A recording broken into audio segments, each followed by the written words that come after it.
Hi guys, Elizabeth Kwan from Engedi Grove, and I'm trying out some dishes with dandelions, trying to figure out how I can implement them into our diet as a family.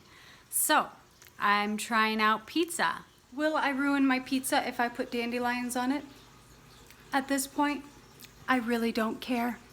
I just want to remind people, as in my other videos that I've done about dandelions, that dandelions are an antioxidant. They're filled with antioxidants. They also are a liver detoxer because they think it's because it increases the bile flow in the liver, and that just helps us process so many other toxins out of our body more easily. It's really good for us.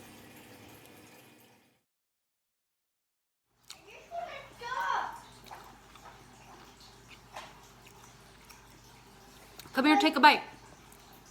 What do you think about the pizza? I go upstairs with pizza when you're calling someone. And I'm watching the TV. I don't taste it. What do you not taste?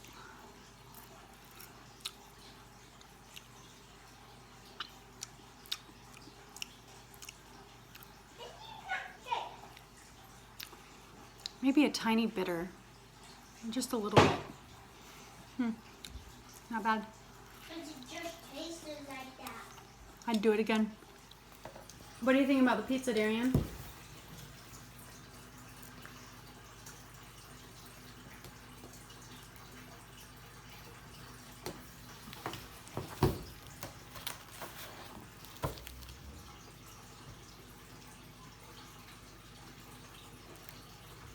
I would definitely do this again. Thanks for watching, guys. One way that you can do it if you're not going to make a homemade crust, which I can show you later how to do that. I've got so many different ways I make crusts at so many different times. But you could take a pre-made pizza if you would like, and then just put some dandelion greens, and I like to sprinkle a little cheese on top of the dandelion greens as well, or any greens that I have. Basil, spinach. You can put all kinds of greens on your pizza. I put kale on my pizza. It's delicious. Try it out.